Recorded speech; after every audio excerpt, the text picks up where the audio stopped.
మరియ మార్తల గ్రామమైన బేతనియలో లాజరు అను ఒకడు రోగి అయి ఉన్నాడు. ఈ లాజరు ప్రభువు పాదాలను అత్తరుతో పూసి తల వెంట్రుకలు తుడిసిన మరియ సహోదరుడు. అతని అక్కా చెల్లెళ్ళు ఈ విధంగా ప్రభువుకి వర్తమానం పంపుడి, నీవు ప్రేమించిన లాజరు రోగియే ఉన్నాడని చెప్పుడి. యేసు ఇది విని,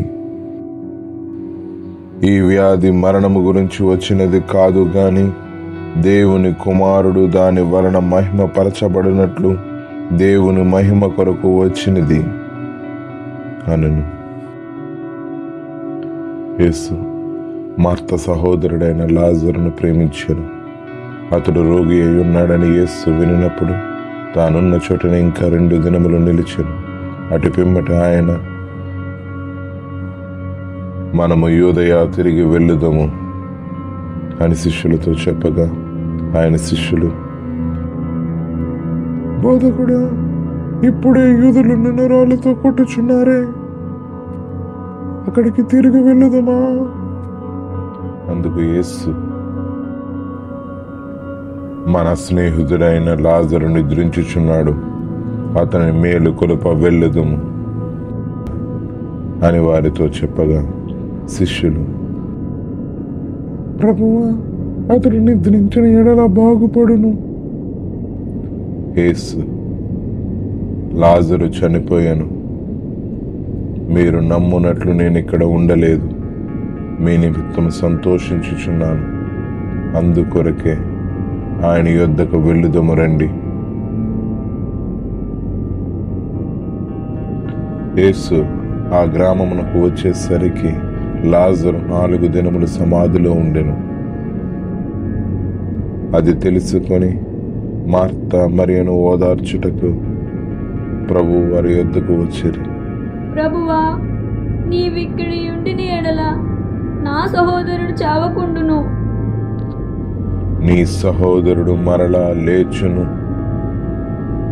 అని ఆమెతో చెప్పగా, ఆమె ఆయనతో, అంత్య దినమున పునరుద్ధాన దినమున లేచునని నాకు తెలుసును.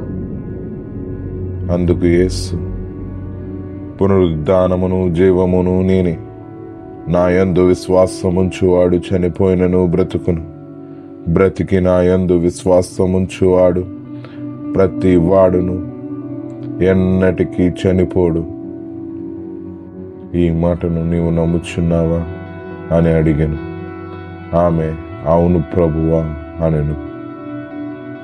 ఆమె ఏడ్చుచు, ప్రభువా, వచ్చి చూడుము లాజరు సమాధిని. ఆమెతో కూడా వచ్చిన యూదులు ఏడ్చుటయు చూచి కలవరపడి ఆత్మలో మూలుగుచు యేసు కన్నీరు విడిచెను. యేసు, ఆ రాయిని తీసివేయుడి. ప్రభువా, అతడు చనిపోయి 4 దినములు అయినది గనుక ఇప్పటికి వాసన వచ్చును.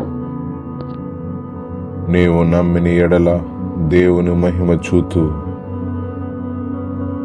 అంతట వారు ఆ రాయిని తీసివేసిరి. ఆయన కన్నులు ఆకాశముపై వెత్తి, తండ్రి, నీవు నా మనవి వినినందున నీకు కృతజ్ఞతాస్తుతులు చెల్లించుచున్నాను. నీవు ఎల్లప్పుడూ నా మనవి వినుచున్నావని నేను ఎరుగుదును గాని నీవు నన్ను పంపితివని చుట్టూ నిలిచి ఉన్న ఈ జనము నమ్మునట్లు వారి నిమిత్తమై ఈ మాట చెప్పుచున్నాను అని చెప్పి, లాజరు బయట బిగ్గరగా చెప్పగా, చనిపోయిన వాడు కాళ్ళు చేతులు పేత వస్త్రములు కట్టబడిన వాడై వెలుపలకు వచ్చెను. లాజరు బ్రతికెను.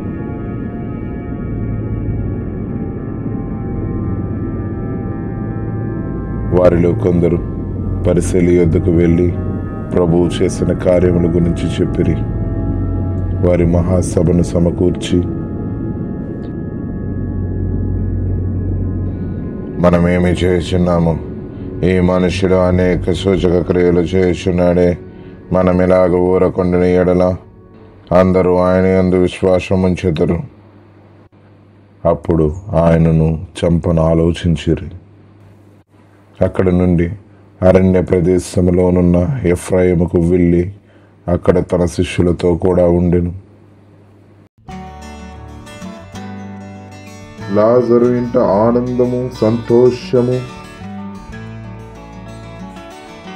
అప్పుడు లాజరు ఇంట ఆనందం, అద్భుతం, ఆశ్చర్యంతో నిండుకుని ఉంది. బంధువులు, స్నేహితులు అందరిలో చిరునవ్వు నిండింది. ఎంత గొప్ప ధన్యత! మనము కూడా, మన గృహస్థులు కూడా మార్తా మరియల వలె ప్రభువును ప్రేమిస్తే, ప్రభువును చేర్చుకుంటే ఆ గొప్ప అద్భుత కార్యము, ఆశ్చర్య కార్యములు, దానికి మించి ప్రభు యొక్క ప్రేమను, వాత్సల్యతను పొందుకుంటాము. కాబట్టి తరువు చేయక ప్రభువును చేర్చుకున్నాము. ఇలాంటి గొప్ప అద్భుత కార్యాలు మీ జీవితంలో కూడా జరుగునుగాక. Amen. God bless you all. ఇల్లు కాదు, నిన్ను తోట నుండి తోలివేస్తాను. ఇప్పుడు మనం ఏం చేయాలి?